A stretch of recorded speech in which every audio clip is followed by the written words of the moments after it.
I know. I'm just over here gabbing, right? All right. We're going to call this meeting to order. This meeting is being held in the council chambers, which are open to the public attendance and participation. This meeting will also be live streamed for public viewing, but not participation at the link identified in the agenda. Emailed comments sent and received by the city clerk at least 24 hours prior to tonight's meeting were distributed to the city council prior to tonight. Can I have a roll call, please? Mayor Shaw. Here. Vice Mayor Baumgarten. Present.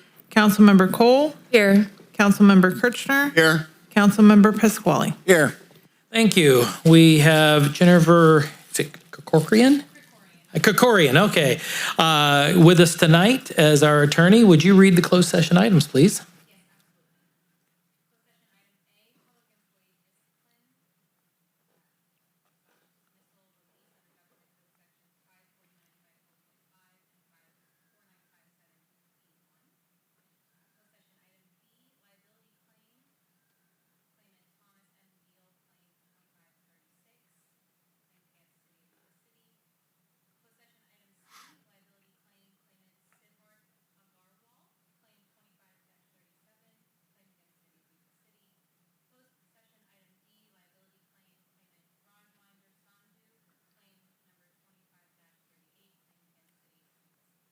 Alrighty, thank you. Is there any public comment?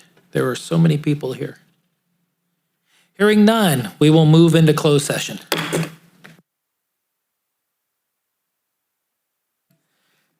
Mr. Chaffin, you already there remotely? Can you hear us, Mr. Chaffin? Yes. You're good. Man, those attorneys are just so forceful. Yes. All right, then it's 6 p.m. We will call this meeting back to order. This meeting is being held in the council chambers, which are open for public attendance and participation. The meeting will also be live streamed for public viewing, but not participation at the link identified in the agenda. Emailed comments sent and received by the city clerk at least 24 hours prior to tonight's meeting were distributed to the city council prior to this meeting. Can I have a roll call, please? Mayor Shaw. Here. Vice Mayor Baumgarten. Here. Councilmember Cole. Here. Councilmember Kirchner. Present. Councilmember Pasquale. Here. Awesome. Tonight, our invocation will be led by Pastor Ron Fortenberry, who's a chaplain with Yuba City Police Department. And actually, I didn't ask you, but Mr. Vice Mayor, before you don't get to say the pledge for another year, would you like to lead the pledge tonight? One last time. All right, please stand.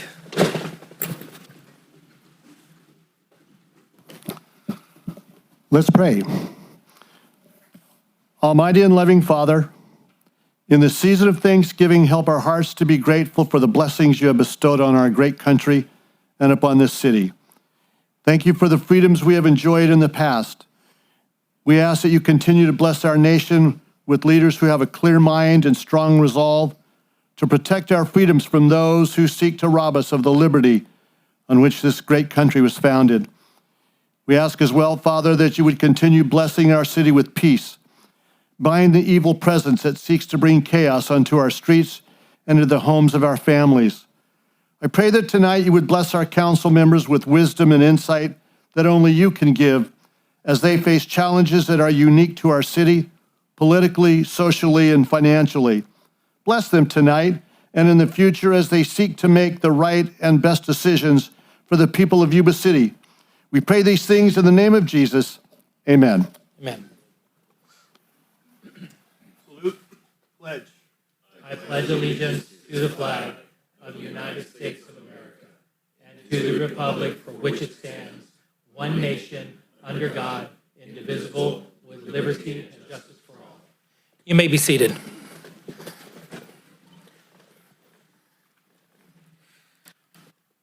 All right, the next item, there will be no report on closed session because closed session is still continuing. It will be continuing immediately following the general session here tonight. Any agenda modifications by the council? Seeing none. Right into the fun stuff. First one, we have appreciation presentation to our local clergy who has been providing the invocations for the city council meetings over the past year and several years. We've got several here with us tonight, and I would like to ask all these individuals to join us down up front with the council. Bob Fischetti, Chris Fincham, Johnny Burke, Dan Callahan, Greg Mansour, Ron Fortenberry, Michael Ciciola Sr., and then ones that were unable to attend tonight was Angela Fairbanks, Michael Ciciola Jr., Spencer Fennell, Jeff Papinga, and Rick Daughtry. If we can all join down front.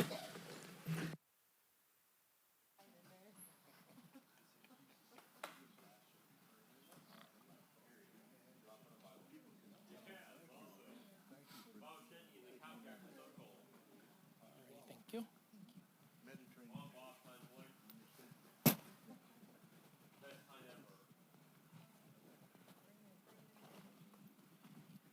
Pastor C, that's for you and your entire team.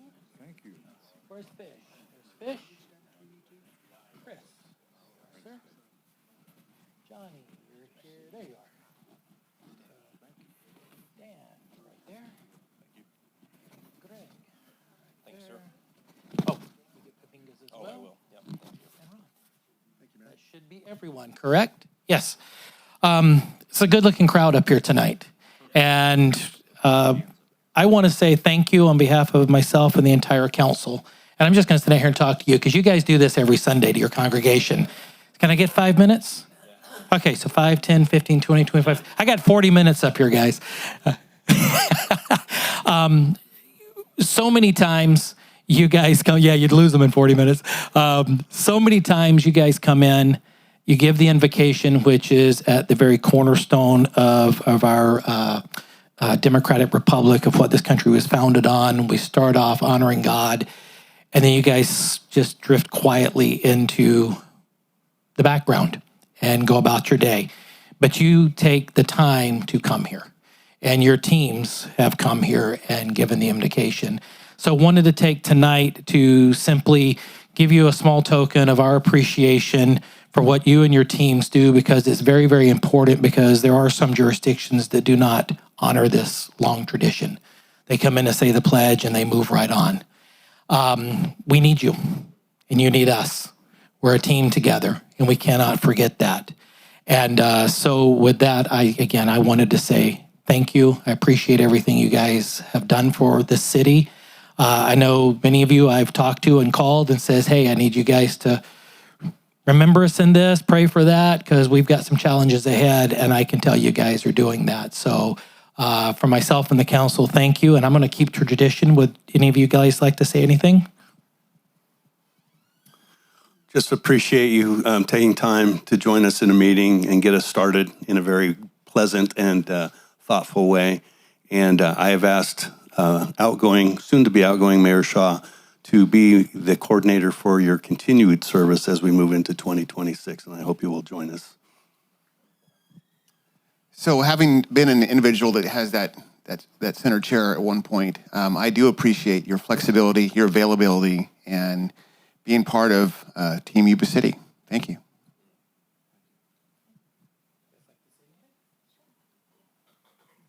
Just a simple thank you, gentlemen. Appreciate it. Yeah, it's an honor to be in the presence of all of you at once. You're esteemed community members, and like Dave said, those were very good words you said. I am just really grateful to you, and we are a jurisdiction that values faith, and we need to keep that. So thank you so much. We want to take a picture tonight. There's Christy. Let's take a picture.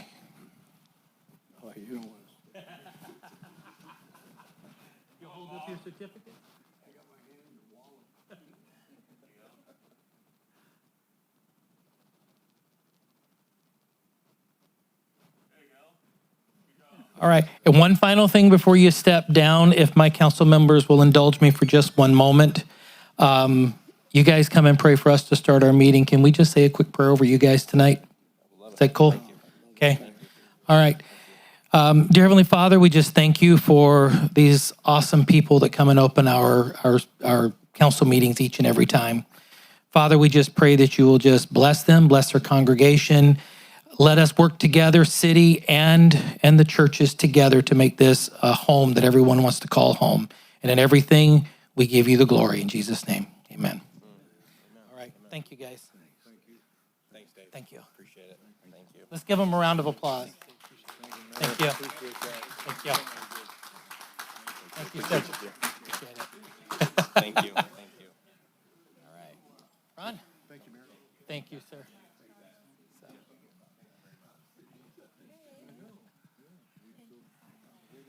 Okay. All right.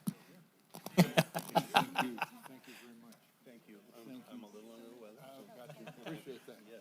Thank you. Appreciate it very much. Thank you. Okay, who am I calling up? Ba-dum-bum-bum. We stay down. We're staying down. Yeah, we'll stay down. Jacobson. Okay. Corey, come on down, sir.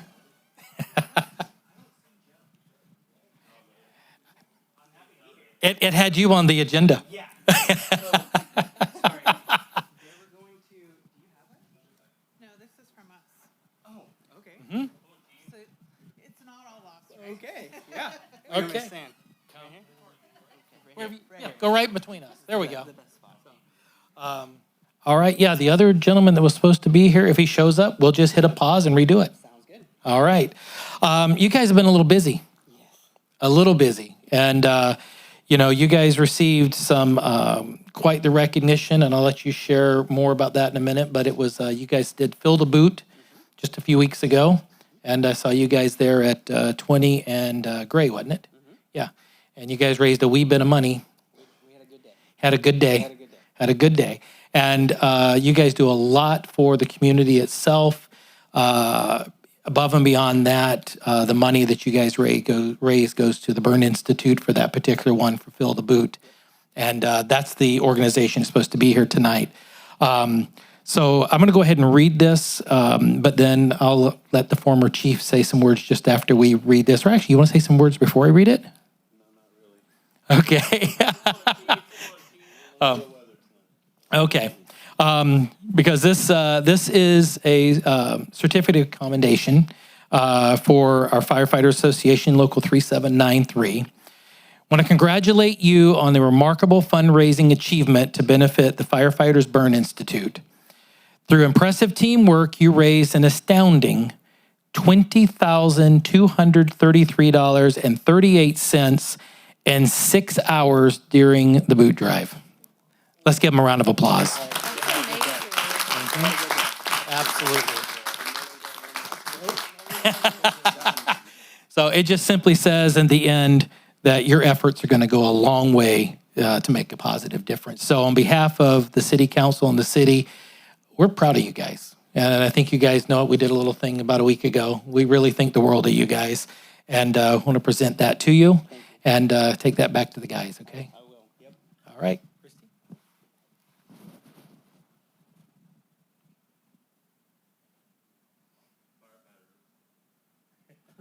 All right. Would any other council members like to say anything? Yeah. How about Corey? Yeah. Okay. So I'm here as a member of the union. I was the coordinator, so I just setting up the day, picking the time. We also, I have to give credit, we had Chipotle who sponsored and donated food for our volunteers. Dunkin' Donuts also provided us with breakfast, which is awesome in the morning. And I'm just here to receive the award on behalf of the union. Our membership they're very strong, and this was absolutely a team effort, and couldn't have done it without them. We're just honored to serve this community day in and day out, and thank you all for what you do for us. We really appreciate it. All right. Thank you. Let's give him a round of applause. Thank you, Corey. Appreciate it.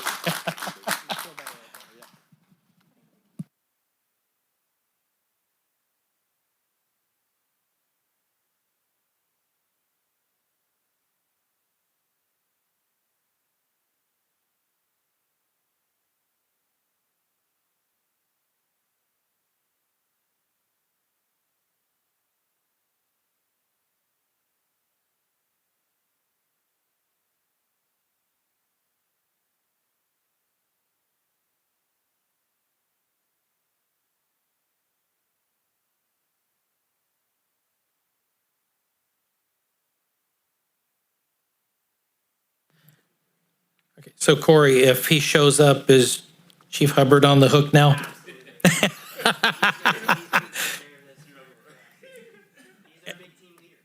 And it's going to end up, it'll end up in which building then? All right. Thank you again. All right, let's move on to agenda item 3, appearance of interested citizens. You are welcome and encouraged to participate in this meeting. Public comment is taken on action items appearing on the consent calendar or business items on the agenda when they are called. Public comment on any other items within the scope of the city's jurisdiction, including items not listed on the agenda, will be considered at this time. Public comment is limited to 3 minutes per speaker. Members of the public submitting written requests at least 24 hours to tonight's meeting will be allotted 5 minutes to comment per speaker. Repetitive comments may be limited, and large groups are encouraged to select representatives to express the opinions of the group. And we had nothing turned in early, but I do have one speaker card, and that is Tony. You have 3 minutes, sir. Tony Frawley from North City, 28 Willow Creek Drive, North Side City. Yeah, December 4th, from there, he'll be this truck parade. I'll be heading down the truck parade down, filming and race with you guys. The truck parade. Thank you, Chief Hubbard, for his service, best chief. Thank you, Chief Jim Runyon, for his service. Thank you, the acting city manager, Doug Libby, for his service. Thank you, Wade, for his service. Thank you, former chief Mike Boongard, for his service. Thank you, David Shaw, the mayor, for his service. Thank you, Mike, for his service for Youth High School. Thank you, Tony, the first Tony councilwoman ever. I like you, Tony. Thank you for his service. Thank you, Sierra, for his service. And thank you, Johnny, for his service. And thank you, the technicians over there from service. And thank you, city command staff. Thank you, Sean Pavey. Sean Pavey for his service. Sean Pavey. I miss Sean Pavey. Thank you for his service, and happy Christmas and happy Sacramento Valley Christmas. Thank you, sir. All right, do we have any other comments from the public on anything not on the agenda at this time? Any other comments from the public? Seeing none, we're going to move on to the consent calendar. All matters listed under the consent calendar are considered to be routine and can be enacted in one motion. There will be no separate discussion on these items prior to the time the council votes unless unless members of the city council request specific items to be discussed or removed from consent calendar. We have items 4 through, I believe, 13. We have items 4 through 13. Is there any public comment on agenda items 4 through 13? Any public comment on agenda items 4 through 13? Hearing none, I move it back to the council for comments or action. Through the mayor, Yes, sir. move to take action on item 4 through 13 as presented on the consent calendar. I have a motion. Do I have a second? Second. I have a motion and a second. All those in favor say aye. Aye. All those opposed say nay. Ayes have it. Motion carries. Thank you very much. We're going to move right along to agenda item 14.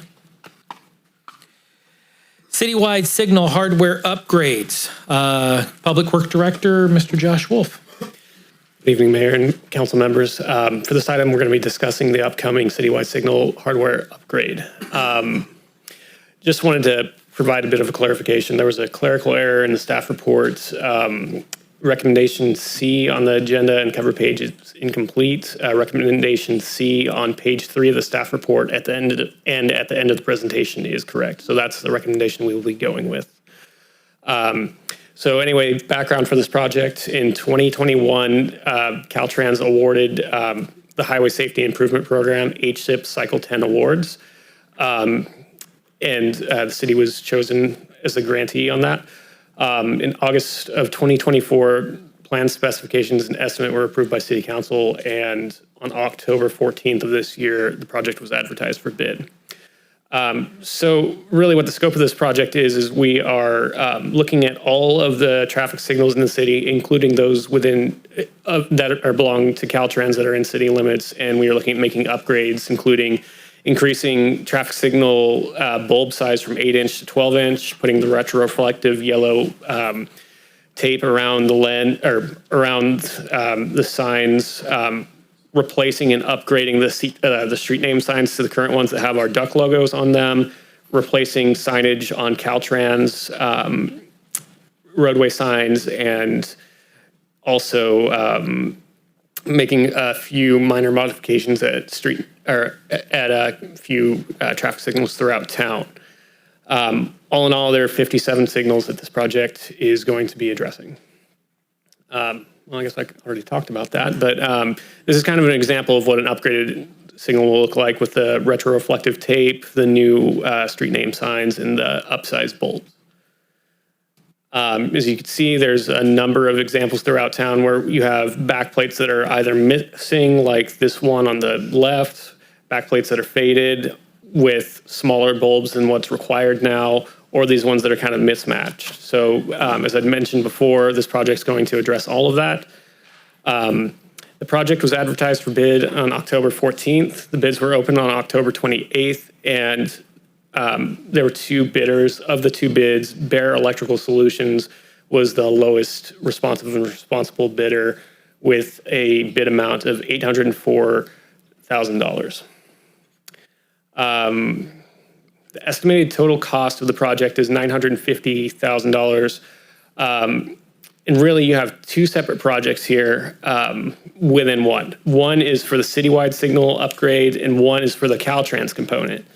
You can see the breakdown in this table of construction costs for both. We're including a 10% contingency in each contract, 5% for construction management and inspection internally by city staff.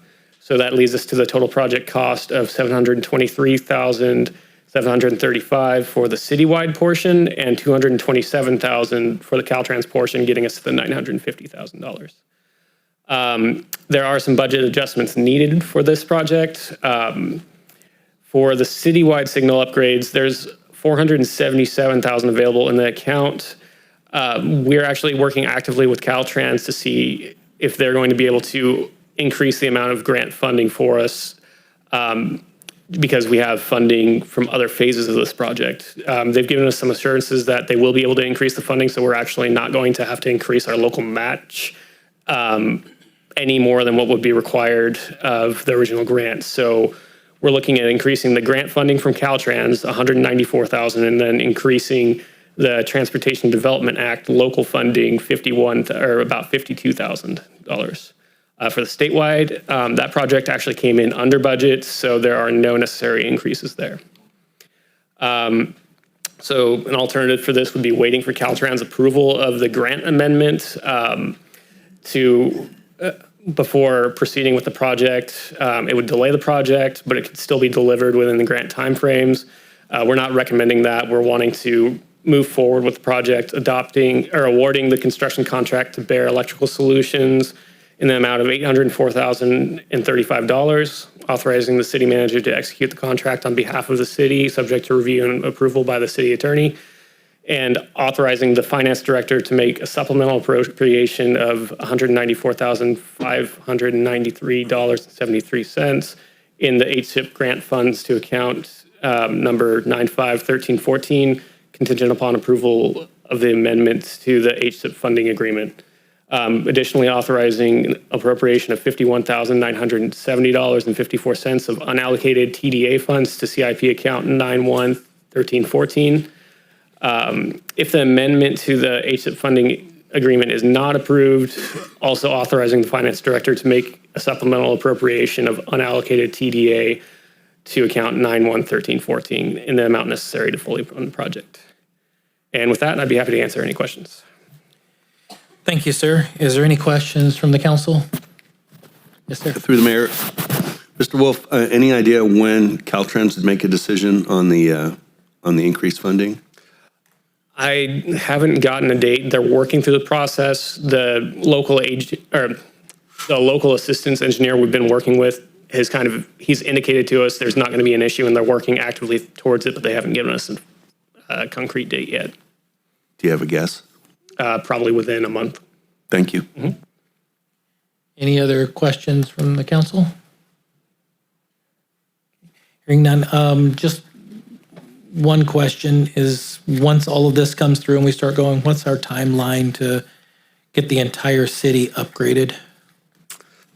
I would like to say late spring, early summer, this project will be complete. So 2026. Perfect. All right. Is there any comments from the public concerning agenda item 14? Any comments from the public concerning agenda item 14? Seeing none, I will move it back to the council for action. Through the mayor. Yes, sir. City Attorney, if I make a motion on this, do I have to recognize the modification on 14C? I do, okay. And can I do A, B, and C? Okay. So I'd like to make a motion to move to approve 14A, B, and C, with C, the modification on C as approved through staff. Okay, I have a motion. To have a second? Second. I have a motion and I have a second. All those in favor say aye. Aye. All those opposed say nay.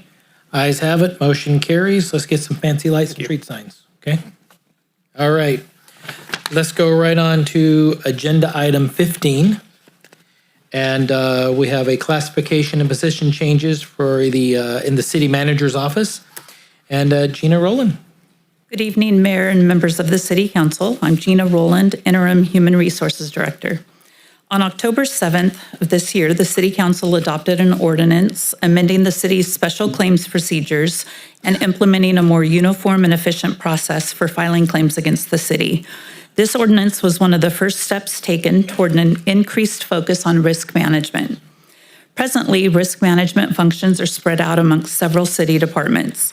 The Finance Department handles risk management, program development and administration, claims management for claims against the city, and reviews contracts and agreements for insurance requirements and hold harmless provisions. The Fire Department has historically taken the lead on emergency preparedness planning and coordination, and Human Resources handles worker comp administration and citywide safety programs. The city clerk's office receives claims against the city and routes them to the appropriate departments for handling. The recommended actions before you will consolidate the risk management functions within the city manager's office to provide a centralized and cohesive program for the city with the goal of improving effectiveness, minimizing risk, and reducing costs to the city. The Human Resources Department will retain citywide safety programs for now and will continue to administer worker comp given its nexus with leaves management and administration of the Americans with Disabilities Act. In order to ensure sufficient staffing to implement an effective and comprehensive risk management program, it's recommended to reclassify the incumbent city clerk administrator to a new class, city clerk administrator / risk manager, to oversee and assume management responsibility for the city's risk management program. The costs to reclassify the existing city clerk administrator position to the new position is estimated to be $7,780 for the remainder of this fiscal year. It's also recommended that a full-time administrative analyst 1/2 confidential position be added to serve as the central coordination point for all city risk management activities. The cost to add this position is estimated to be $60,320 for the remainder of this fiscal year, and the full year cost for the new position for salary and benefits is approximately $112,022. It's recommended that these costs be paid for from the General Liability Internal Service Fund. This fiscal year, the General Liability ISF has a budget savings of approximately $500,000 due to actual insurance premiums being lower than budgeted. Therefore, there's no direct increased cost to the general fund resulting from these recommendations, but there are indirect impacts because the general fund liability ISF is funded through charges to all city departments for all of our insurance coverages. So to give you an example, for liability insurance coverage, we have a banking layer that is our self-insured retention, which covers claims costing up to $50,000. The charge to departments is allocated 50% based on payroll and 75% based on the department's actual claim experience. The next level is our shared risk layer that covers claims costing between $50,000 and $500,000. That charge to departments is based 50% on personnel costs or payroll and 50% based on claims experience. And then the The highest level is our excess layer, and that's for claims between $500,000 and $40 million. And this is allocated to departments based 75% based on payroll and 25% based on claims experience.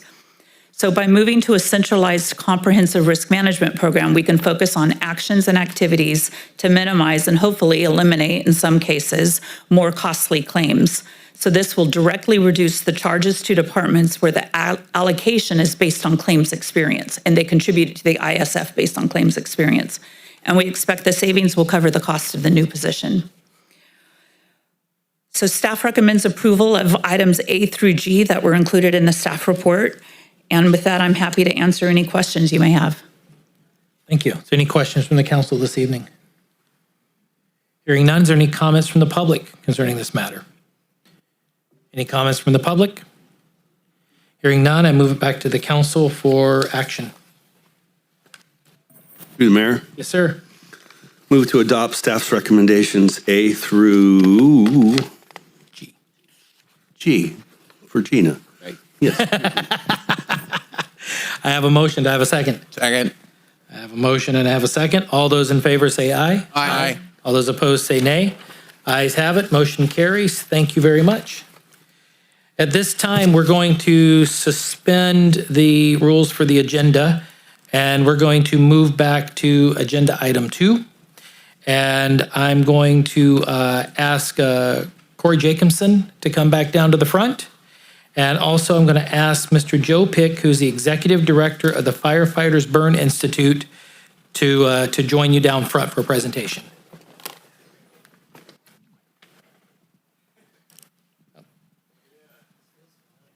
We're going back. Yep, I guess we're going down. Thank you. How you doing, sir? Good. Dave, nice to meet you. Come right on up to the front. You get the mic.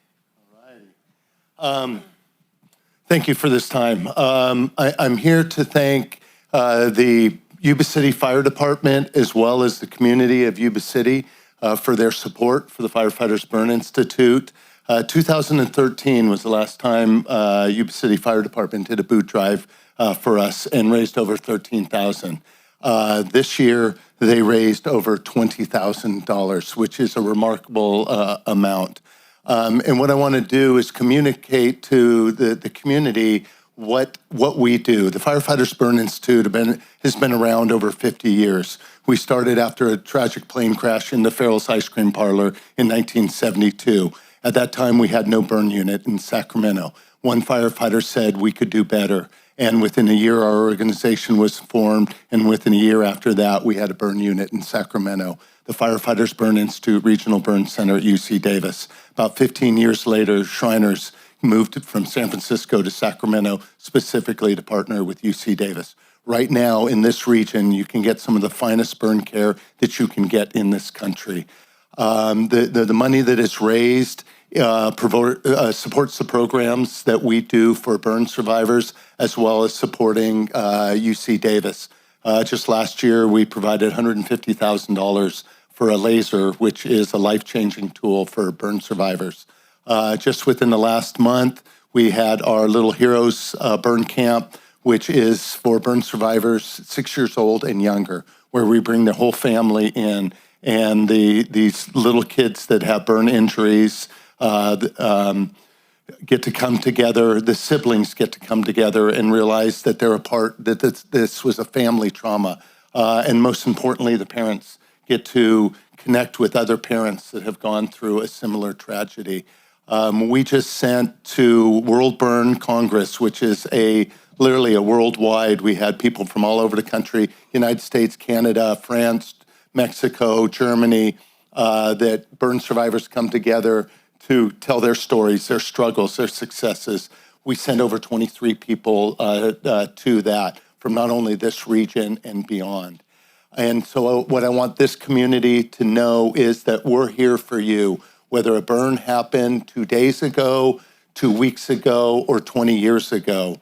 There's a community out there to help support that burn community. And that's what we serve the Sacramento area, Northern California, and well beyond that. We sent 5 people from out of state, from New York to Nevada to Mexico, Pennsylvania. We serve the community that if there's a burn survivor out there, that's who we serve. And we couldn't do it without the support of Corey, the Yuba City Fire Department, and specifically the community that donated to that. And so we thank you, and I have some awards for both. Oh, and I neglected to do the other introduction. This is Boots. Boots is a therapy dog for our burn community. He goes to all of our camps. He went to our Little Heroes camp. He goes to our kids camp. He also goes into Shriners to visit the kids at Shriners. And I tell people all the time, it's not my service dog, it is the community's service dog. So with that, I would, Corey, I would like to present a plaque for 2025 for your endeavors and Yuba City Fire Department's efforts to raise money for us. If you hold that for a second. But beyond that, this is a significant achievement. And we don't give a lot of these out. We give a handful of them out. And it's our 20 Grand Club. For a fire department, and we have fire departments all up and down California that do boot drives for us to support. And there's only a handful that reach this benchmark of $20,000. And so again, we thank you, we thank the fire department, and we thank the community of Yuba City. Thank you for your service.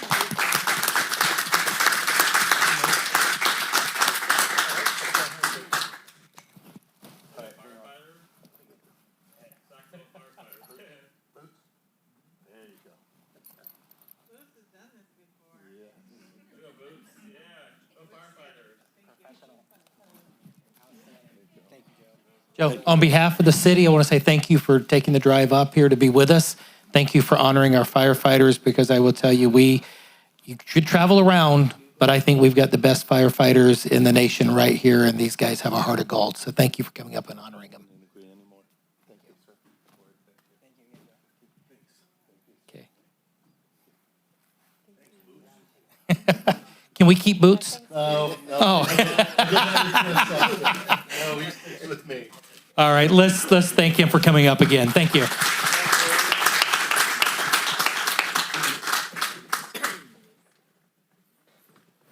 Yeah. Oh, yeah. Thank you, Mark. I was trying to figure out who he was. All right. We're going to go right back on track with our agenda. We're going to move to agenda item 16, which is our Public Works Department vacancy staffing request for a Public Works Maintenance Worker 1-2. Mr. Wolf, you have the floor again. Thank you, Mayor and council members. Tonight I'm here to talk about the Public Works Department Street Division. The Public Works Street Division plays a vital role in maintaining the city's roadways, including they have a number of maintenance functions, including road repairs, utility trench restoration for city utilities, curb and gutter repair, storm drain maintenance and repair, signage maintenance, minor striping, and street sweeping, all within the city right-of-way.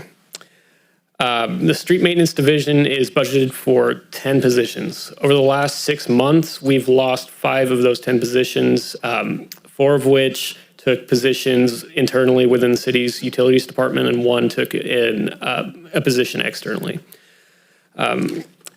Going back to the functions that I had mentioned before, there are a number of functions that can't be carried out unless we have near to full staffing, of which paving, we need at least 8 workers to complete any paving operations.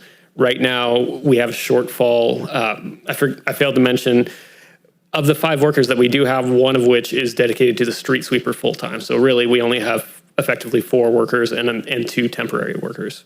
So paving operations take 8 workers. As it sits, we have a shortfall of 2 workers if we're including temporary workers as well. Crack sealing requires 7 workers. Detention pond maintenance also requires 8 workers. Concrete repairs require 4 workers, and signage repair requires 2 workers. Out of those 5 maintenance items, 3 of those functions cannot be performed currently because we don't have adequate staffing. And even if we had 8 of the 10 budgeted positions, say the streets crew was out paving, there would be no redundancy in case of an emergency. If there were a car accident, they would have to stop work, close down the job site, and leave. If you had a full staffing, you could dispatch a couple of the workers out to handle the situation. Also, the street maintenance staff routinely responds to 311s. Out of those 3 functions that require 7 or more workers, the 311s have to have a designated day to be done rather than being able to happen rather than being able to be taken care of while other maintenance functions are being done. With that, Council implemented a hard hiring freeze as a budgetary control measure effective September 1st. In order for the Human Resources Director to conduct recruitment for a vacancy, the city manager and city council must approve the request from the working department on a case-by-case basis. The city manager approved this request from the department in November, making it eligible for final council approval.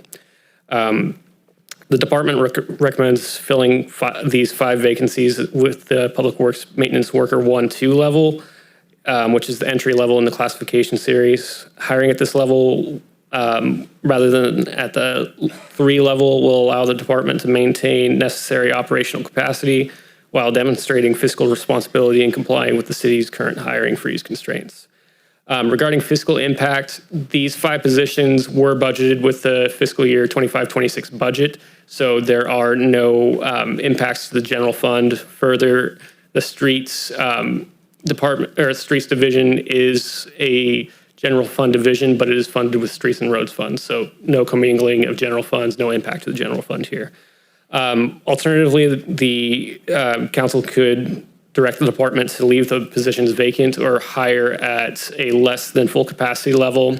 Staff doesn't recommend that, just for the case of having redundancy, being able to carry out multiple functions for maintenance at once, or having capacity to take emergency calls as necessary.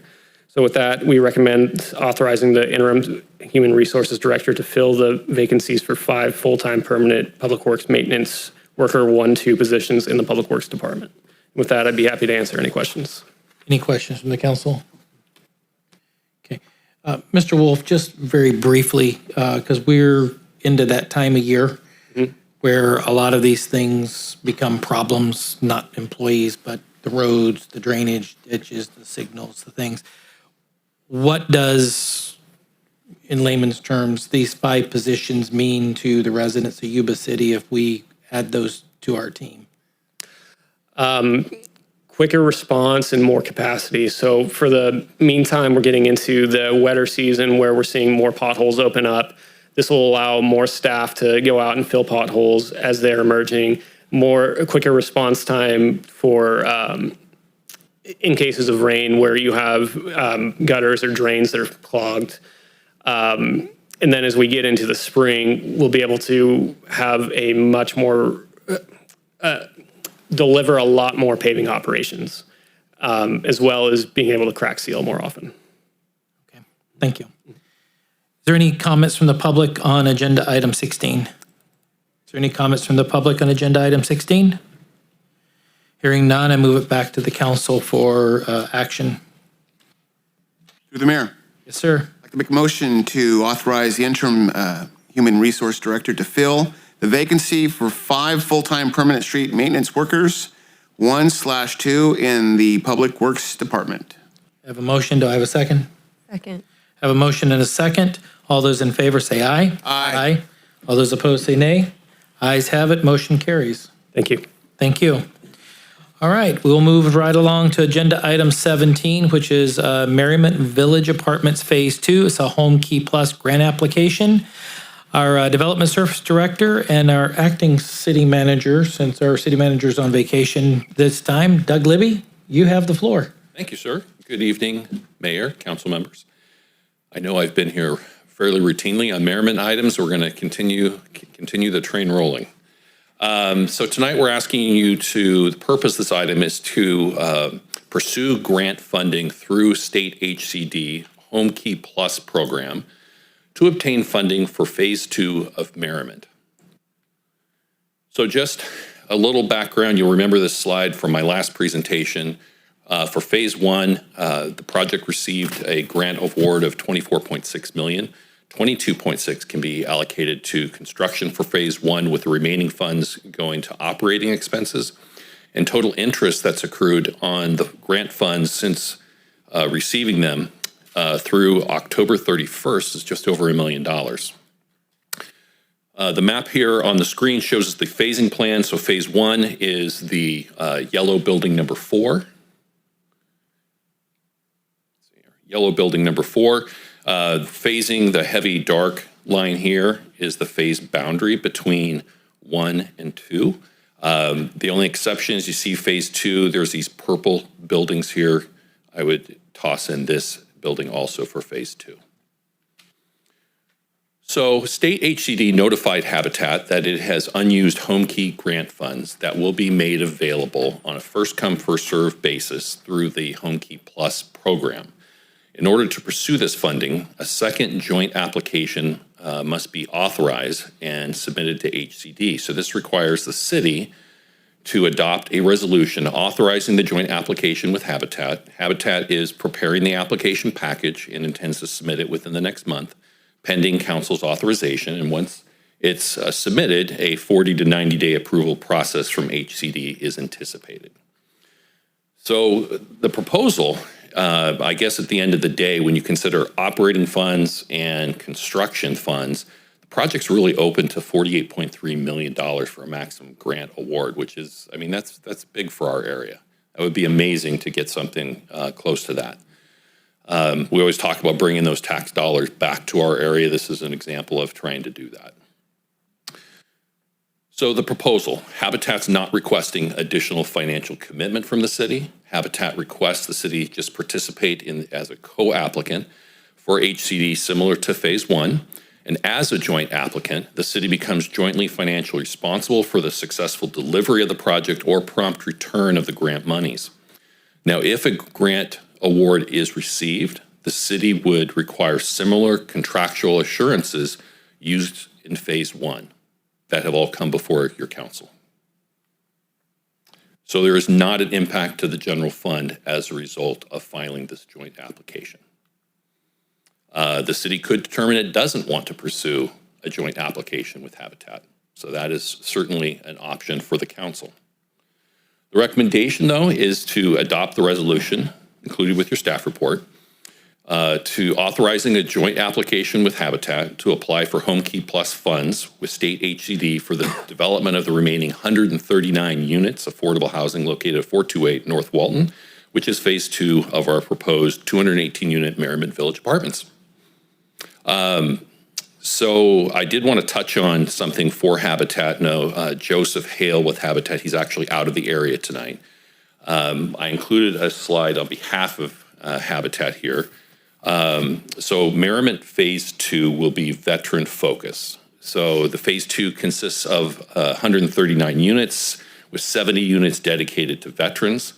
They say it's a strong need for veterans housing with more than 200 veteran and veteran families on Habitat's waiting list. Through a partnership between Homekey and the Veterans Affairs Office, they will be able to have their application prioritized, and the Veterans Office has agreed to provide $2.1 million in funds along with their Homekey application to help cover veteran services for a period of up to 10 years. So with that, that would conclude my comments. Thank you. All right, is there any questions or comments from the council? Vice Mayor? Through the mayor, when if the application is forwarded in a month, then how long do we have to wait to find out? It was going to be between 40 and 90 days. That quick. Excellent. Thank you. All right. Ms. Cole. All right, through the mayor. So more than 70 could be given to veterans as their applications will go to the top or be prioritized. It could potentially be more than 70. Habitat says with 70 units dedicated to veterans. Okay, and if those 70 fill up, would the other veterans be prioritized? Okay, awesome. Then my other question is, we would potentially be eligible for 34 million. Just curious what happens if only, I know it's spread out around the counties for California, so what happens if we only got like 7-8 million of that? I think that what Habitat would tell you is that depending upon if we get a grant award from HCD, once a project gets moving, it starts almost building a little momentum, and then it opens up a lot more opportunities for grant monies to see these projects come to fruition. Okay. Any other comments or questions from the council? Okay, we're going to open this to public comment, but I do want to remind people that are attending remotely, as our policy, and we established this a long time ago, that you have to be here to participate. And I do have a card from Mr. Hale, who's not even here. But Joseph, I'm going to let John Nicoletti speak on your behalf, if you would like, John, on behalf of Habitat, because you must be present in order to be part of the conversation.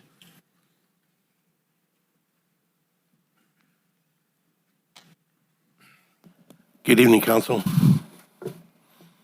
The short answer for Councilwoman Cole is yes. If we have more applications for veterans, we absolutely will prioritize. They score very high anyway in the scoring system that we use through HCD and the HMIS system. Yep. Actually, there's two different, there's a federal group and there's a nation's finest group that is throughout Northern California that we work with. And it was just after we got the call from HCD that there's a large number of unspent funds. It just sort of came together, and it really planted a deep rootstock for the veterans' needs. They had a need that day. If we could house 15 veterans that day, they had them like right outside. And so it got the state very excited. So it's really going to have a lot of momentum. All right. I have a question, if you don't mind. To the mayor. Thank you, Mr. Nicoletti. Couple questions. Number one is, do you envision going out to find a contractor, or will you be partnering with local contractors, or? Great question. The opportunity that this really presents is with Hilber's already in place locally, and with the modifications that were recently made in concert with the city, it is opened up to many local vendors, and it actually will bring the overall cost of the project down if we don't have to move everything out after phase one, still trying to find money and then move everything back in. If we can do the whole thing in one space, there's a number of expenses that will be reduced, you know. Excellent. I would hope that we would, again, continue to try to focus on using local, keep our dollars local, and I know you guys have done that in the past. The other question I have is, you're dedicating 70. Is it again, one of our concerns has always been, is this going to be for Yuba City residents? We're not, bringing someone, and I know this gets a little tricky, but is the emphasis still to take care of our own? I guess that's the best way to put it. It is 100% with federal, when you do things with Nation's Finest or you do things on federal VA programs, they only work nationwide. We don't have the authority to refuse service. Of the veterans that we have housed currently, all of them are local. They really prefer to be with their families. We did have a gentleman that retired military, lost his right hand. He left to go be with his family in Tennessee, but that's usually what happens when they restore enough and they can get into line enough. And just to back up, if I can, Councilman, when construction happens, for every dollar that is dedicated to the construction project itself, it causes $28 in local economy to be found and discovered. I mean, it really is a major impact. It cannot be overstated what your point is. Appreciate the emphasis and the clarification. Thanks. The mayor? Yes, sir. Hey, John. Hi. You mentioned you got the phone call from HCD. There was some unspent money. Did they give you a hint of how much is unspent? No, you really can't because it's a first come, first serve. When you're over the counter, it's who can package up programs and get them ready. It was announced today at HCD that they've converted state-owned properties, a couple of hospitals, a couple of other structures that they've converted to housing. I think there were 4 projects that they announced today. So they're aggressively trying to deal with the housing crisis in California. Thank you. Any other questions or comments from the council?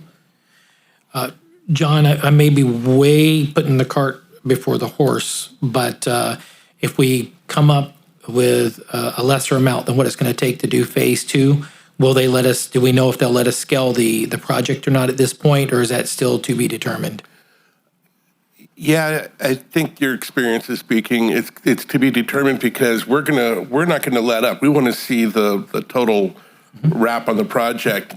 And just as Doug pointed out, once we're in motion, it's one of the reasons HCD called us. This is absolutely happening. We're at the start line, and so they have stated that they really don't want the money back because they can't control it. It's for their department.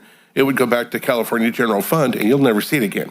Right. And it'll be really difficult to attract money the next time around if we don't maintain our momentum. I think the greatest part about this, though, is we have an opportunity to really be smart managers. Obviously, Hilbers knows what they're doing, but to get the opportunity to move in and do it all at once is golden. And when the gentleman at HCD that's dealing with Joseph, took a focus on vets, it really brightened up. It really started moving quick. So, okay. No, thank you. I just going back to we want the whole thing built, Of course. But we never know what we're going to get, and we know the strings that came with phase 1. It was all or none. Didn't know if we had any indications if they come in with 75% or 50%, if they will still let us build out to scale based upon what the grant is. But it doesn't sound like we know that yet. There's a lot of uncertainty in federal fundings, but this Homekey program seems to be solidly, funded, and they've only increased their bandwidth on it at HCD. It's really become their mantra. All right. Thanks, John. Yep. Any other questions from the council? Okay, thank you. Any other public comment? Johnny Burke.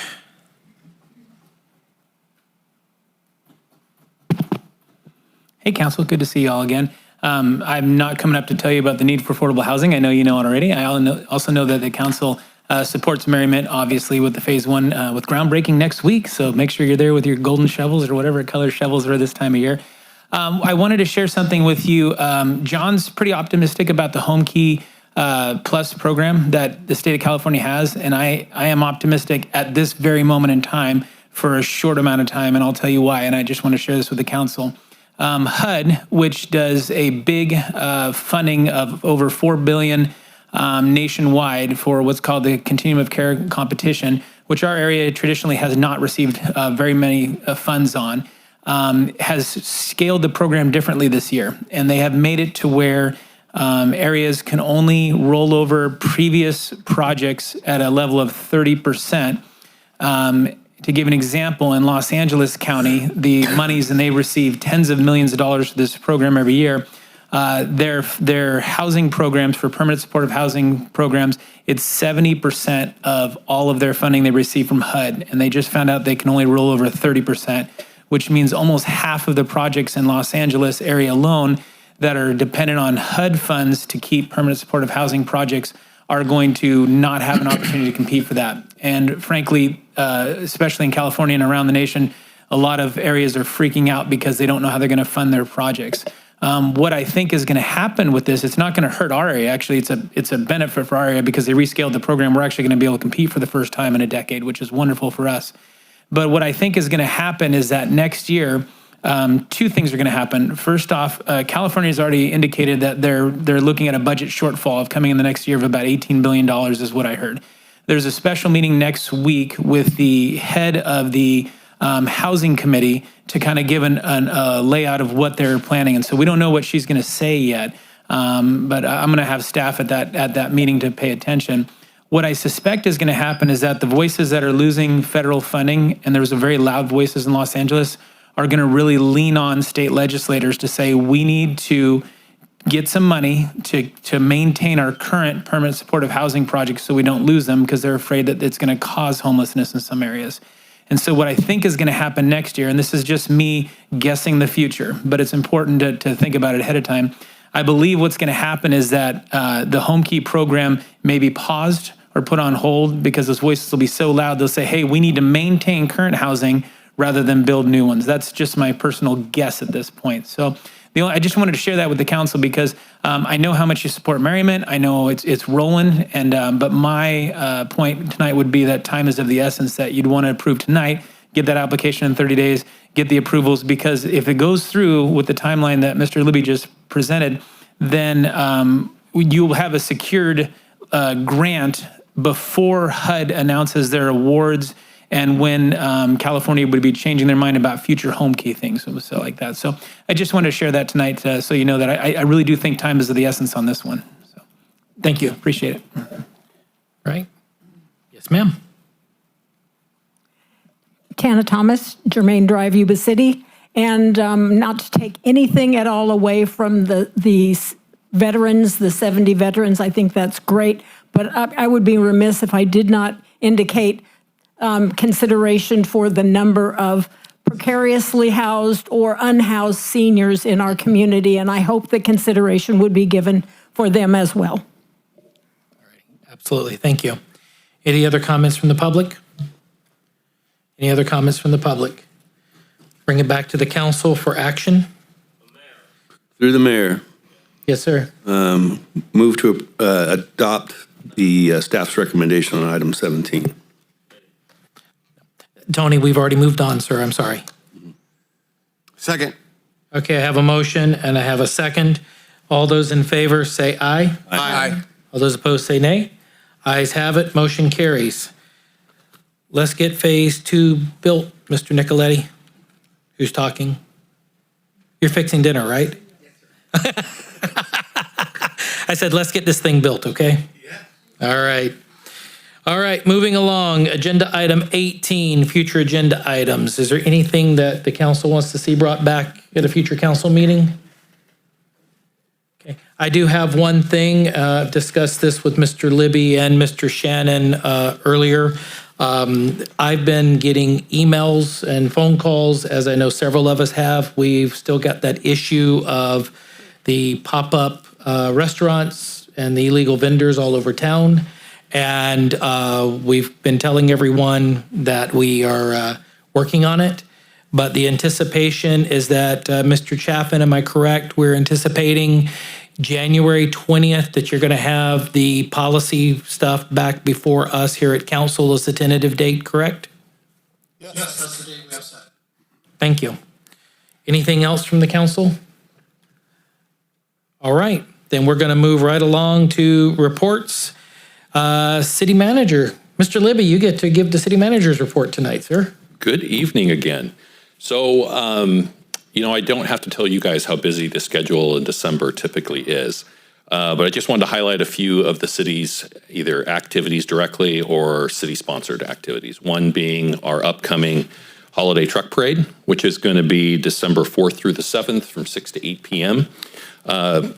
Citizens can find more information on the city website, yubacity.net. It will include a live Santa tracker. And so the holiday truck parade will go through different areas of the city each of the 4 nights and will culminate in meeting at either a community center or local school where people will be able to get pictures taken with Santa with their own camera.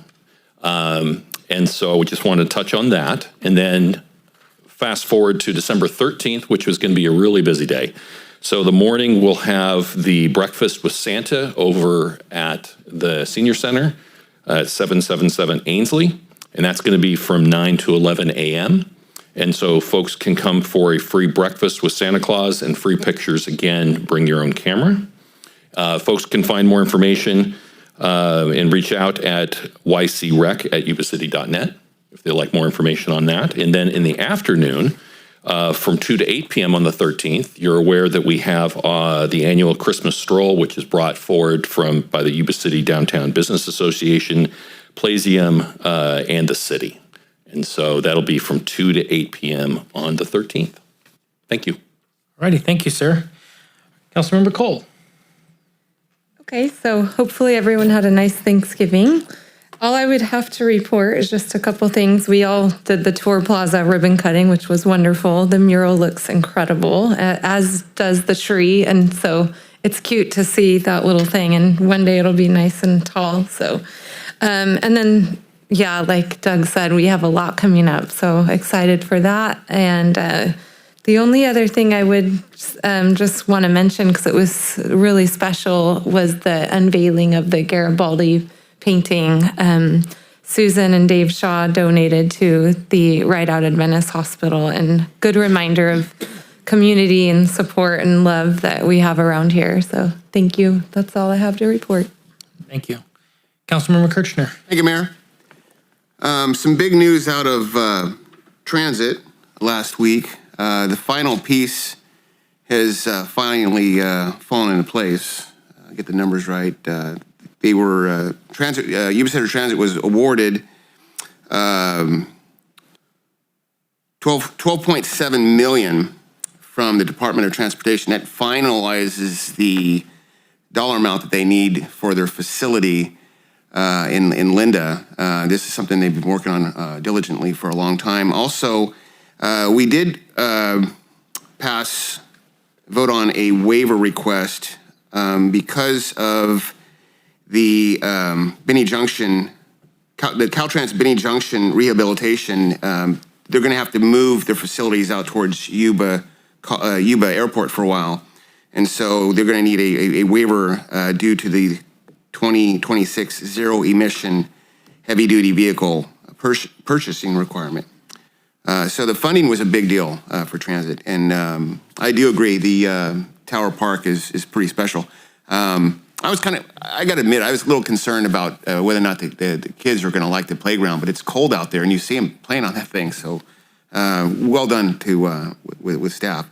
It was mentioned that next week we've got a big groundbreaking ceremony on the 9th at noon at Merriment. So that's going to be exciting as well. And lastly, I would like to ask the mayor to consider closing tonight's proceedings in honor of Dean Estabrook. If you went to spend any time at Yuba City High School, Mr. Estabrook was quite a legend in the music and the arts community. And I would like to, well, we're going to see each other before Christmas. So that concludes my report. All right, Councilmember Pasquale. Nothing to report, Mayor. Nothing to report. That was short and sweet. All right, Vice Mayor. That was too short, too sweet. I wasn't ready. Just a few things. The Tower Plaza, very much appreciative of staff's work on getting that done and getting that opened up. Yeah, I hope the tree, maybe we can get it some Miracle Grow or something, and maybe it'll take off. I don't know. But in the meantime, it still looks good. SACOG, we adopted the blueprint. This is a region-wide effort. It's quite a document. Does have a lot of relevance to Sutter County and Yuba City in regards to housing and road needs. Sort of a map of where we think growth is going to happen and et cetera. So it's an interesting document. It's a long read, but it's got some important info in it. Participated in a burger burn out at Beale Air Force Base for the maintenance squadron out there. And we served 500 people. It was the BMLC kind of led that effort. And there's a lot of stuff going on out at Beale in the next few days, and looking forward to participate on that.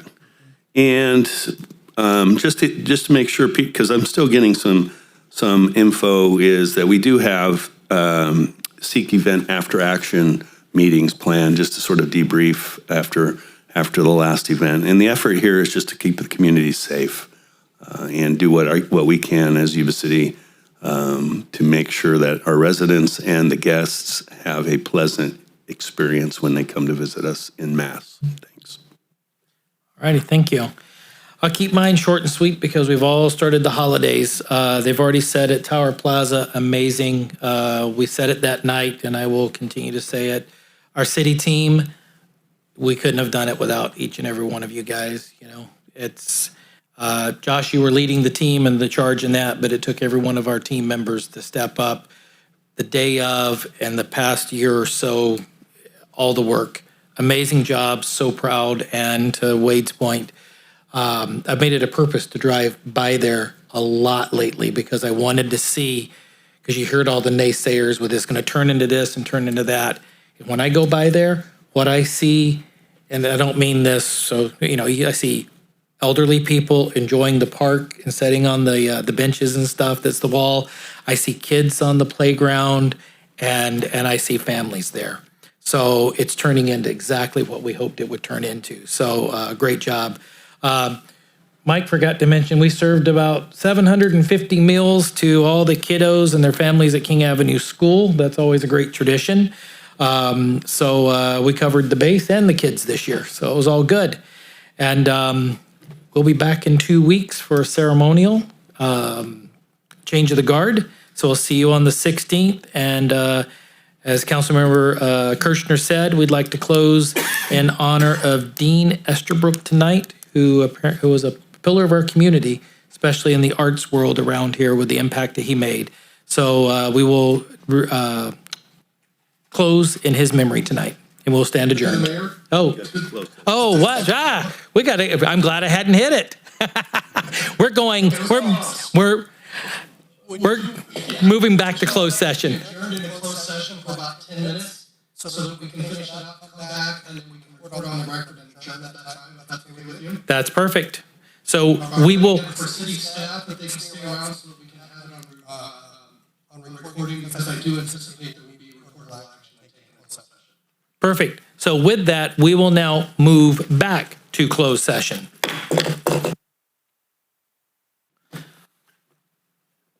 All right, we are back in session. Mr. Chaffin, report out of closed session, please. Thank you, Mr. Mayor. There are 3 reportable actions taken in closed session. For closed session item B with Mr. Teal, the City Council is authorized to notice objection for claim. For closed session item C with Archibald, City Council is authorized to pay the claim in the amount of $6,410.95. For liability claim D or Mr. Sandu, City Council is authorized to pay the claim in the amount of $2,777.11. And that concludes the closed session report. Thank you. All right, thank you. Is there any other business to come before us tonight? I have the green light, Mr. Chaffin. You've got the green light. All right, we will stand adjourned.